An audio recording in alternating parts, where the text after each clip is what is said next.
Was that the bite of 87?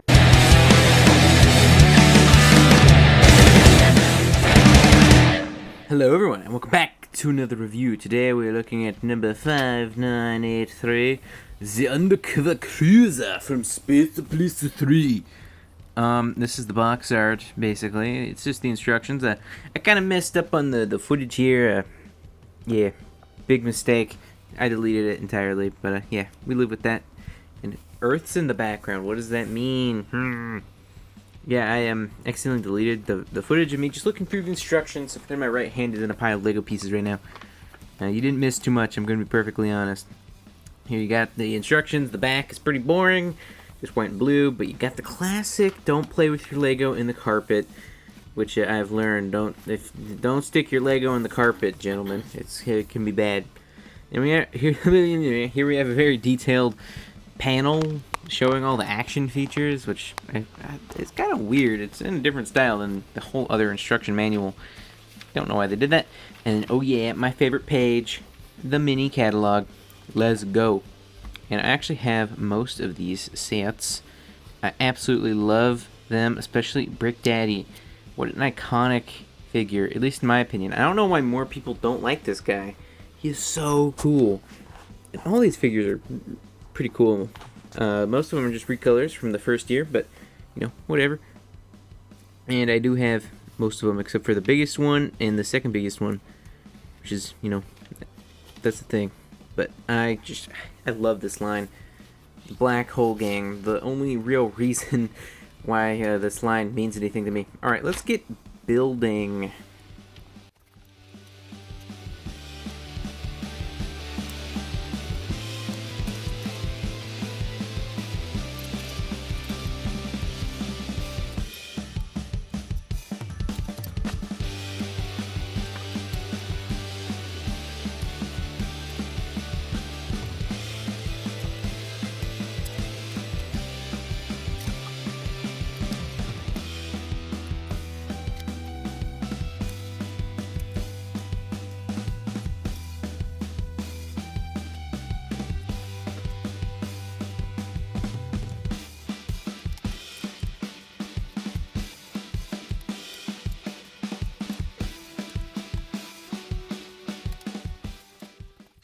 And we're done. I'm gonna be honest, this was a really frustrating build. It's always been kind of like that. I actually got my dad to build this for me when I first got it back in like 2009. It's from 2009, by the way, or 2010? Around 2010, 2009. And it's a frustrating build. I'll talk about that a little bit more later, but first off, we're gonna take a look at Jawson's Sick Ride, which I don't believe has a name. A lot of things don't even have names in this line, which is frustrating. You can see it's about 1 Tahoe long, and it reminds me of a Dorito. I don't know why. It just has a Dorito vibe to me. It's red and triangular, and this thing was honestly like my favorite Lego vehicle as a kid. This was my vehicle as a kid, if that makes sense. This is the one I used. It's awesome. You can use it kind of like in this format, or you can push the wings up, and they don't go too far up, but yeah. Anyway, speaking of the wings, you got the flick fire missiles. You can either push them or flick them. I'm scared. I hate these things. That did not sound good. Again, it didn't even fire, and it broke. Like, what is this? I hate these things. They're so bad. I hate flick fire missiles. I didn't even think about it, but they stopped using them. They've not been using them for like years. I love it. I hate flick fire missiles. Like, they're the worst thing ever. But anyway, that's like my favorite build, like, ever. I don't know why. I used it a lot as a kid to play around with. Alright, here we have the Undercover Cruiser itself. I don't know why I can't say it. And this thing is beefy and weird and very unique. There's literally no other Lego spaceship like it that I can think of, at least. Here we have your boy Tahoe, just, you know, get the size comparison going. And yeah, it's a pretty big. You can see I would say it's about Tahu and 2/3 tall, which is, you know, pretty crazy. You can see it has some substance to it. I would say it's kind of a beefy cruiser. Anyway, why don't we take a look at some of the finer details? And you might have noticed the audio cut out at this point, and it's totally not because someone was talking to me or anything. Alright, anyway, you can see that this thing has quite a unique profile with this very slender cockpit area and these big winglets and these weird antennae and all this crazy stuff, and then this huge engine block thing on the front. It's pretty cool. Now, why don't we take a look at the canopy or the cockpit area, because it's kind of weak sauce. You can see there's literally nothing in here. It's just white and the cockpit, which is kind of, well, canopy. Why do I keep on saying cockpit? Now, we're going to take a look at a kind of an unadvertised action feature, which I think is actually very cool, and no one ever talks about. I don't even think people know about it. Well, if you sit the guy in here, it's pretty cool. So if you sit him in there and you close it, his visor basically becomes opaque, which I think is super cool. It's basically using a 3D effect, like 3D glasses. And you know, I'm not going to pretend like I know the fancy term for it, but really I just looked it up on Google. I'm sure this has a name, but Lego does this all the time. Basically just, I don't know, using a transparent color like blue to change the appearance of another color, if that makes sense. And I just think it's really cool. It makes it look like he has a black visor. And they kind of stopped doing this. They did this a lot in like the early and mid 2000s. I guess this was really approaching the late 2000s, but I very much think it's a very cool. And then you got this super badass engine block. Half the pieces freaking go into this engine block thing, and it's just crazy. This thing looks pretty garbage from the bottom, I'm not gonna lie, but that has a purpose, let me tell ya. This thing just looks so yucky, and I am unfortunately missing a piece. I hate to break it to y'all, but it's the good old 2x2 modified green plate. I'll talk about that more later, but a couple of pieces on this are actually the wrong color. You can't split this, which is, I don't know, they just did this for fun, I guess. This isn't like an advertised, you know, secret just escape pod mode or something. You can use it as that. I think it looks fine on its own. This thing also has flick-fire missiles, by the way. I just thought I should mention that. I do think it looks better with the ginormous engine block.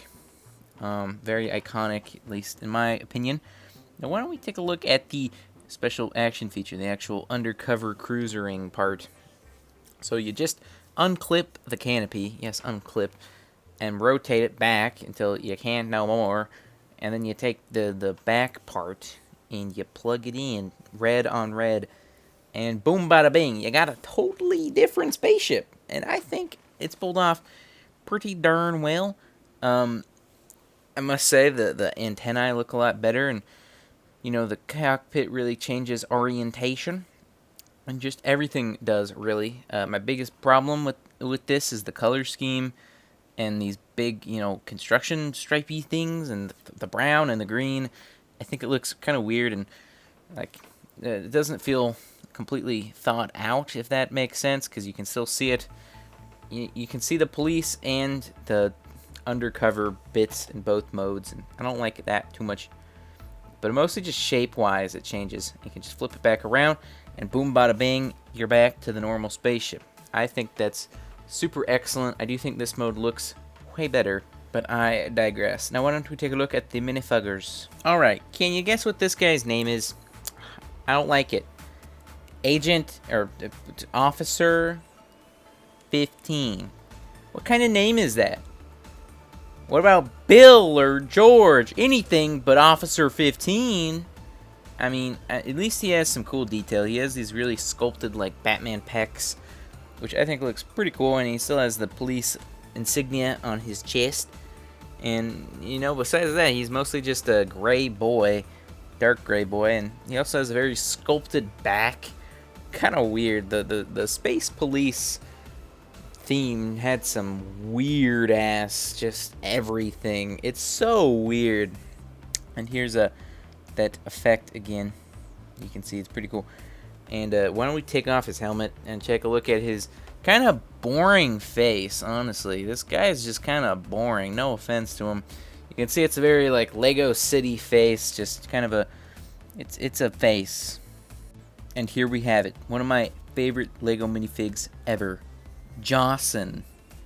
I love this guy. He's so great. This is not my original one. This is my original one. He's a little more scratched up because I played with this guy all the time. He stole every Lego piece imaginable. I never did that plotline. That would have been funny to do as a kid, you know, stealing every Lego piece ever. I don't know. I love this guy. He's great. He has a like a file. I don't know if that's supposed to be for him cleaning his jaws or what, trimming his jaws. I don't know. This guy's great. He has this kind of he has a bunch of these weird spikes on the top of his head, kind of a spike mohawk. And he's this kind of steely gray color. It's that very rare bluish gray that they don't use too often. And he's kind of shorter than a normal minifig. But he makes up for that in his thickness. And he's just great, okay? I know that's not very constructive, but he has so much personality. He has all these crazy teeth. He has these creepy-ass beady eyes. He can even fit a bar in his mouth. Just the perfect Lego minifig. Alright, here. We are already here to the final verdict section, to quote my good friend, Just Too Good. We're not on a first-name basis, by the way. Sorry, Just Too Good. Alright. Would I recommend this set? Kind of. I would definitely recommend it at the second-hand price, which is around $17. I've seen a lot of these go for like $20 to $17. They're pretty common and pretty cheap. At the time, though, the set was like $30, which is like $50 now. This set's really, really overpriced. It I didn't mention this, but it only has like around 300, 200-ish pieces. It's a big set, but it's kind of overpriced. I'm not going to lie. But I will tell you that the resale price is pretty sweet. I mean, $17, that's pretty great. But honestly, piece per part and minifigs, this is a $20 set. Let's be real. It's just, it has a lot of big pieces. I don't know. I'm going to go on a little tangent here, but Space Police is a very interesting theme. And for political reasons, I doubt we'll ever see another one, or at the very least it'll be a very, very, very long time. And I find that kind of unfortunate because honestly Space Police is one of my favorite Lego themes ever. Yes, I know that's controversial, but it's my opinion. I just really think that every version of Space Police has produced some of the most unique Lego spaceships ever. I mean, this set, it's not the best set ever, by any means, but it's one of the most unique Lego spaceships ever. They've never made a single spaceship that even comes close to the shaping. You know, they're always repeating the same spaceship shapes, just, you know, we'll add another wing or something. But this one just really has its own personality. And a lot of Space Police vehicles were like that. And a lot of people, like, the biggest issue people have with this theme, I kind of agree with, and that's it feels racist. I know this is getting crazy, okay? All right, I'm not going anywhere political, all right? I swear. But the police are really boring. It's kind of weird. I just find this weird. The police are really boring. They don't even have names. They're just like Officer 15, Officer 69, Officer 420. I don't get it. It's really weird. But the villains, the Black Hole Gang, they were what did it for me as a kid. They're just so unique. Each one has an incredibly crazy personality with an even crazier name, like Brick Daddy? What kind of name is that?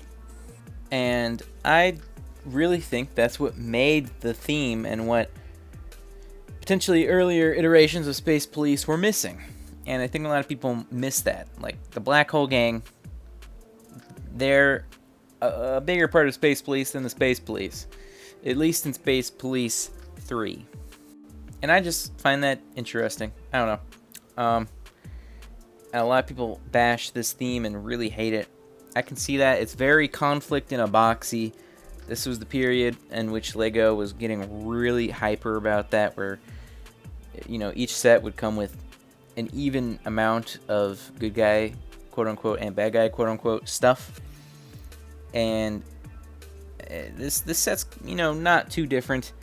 It's more on the modern level. You know, you get a small ship for the bad guy and a big ship for the good guy, quote unquote.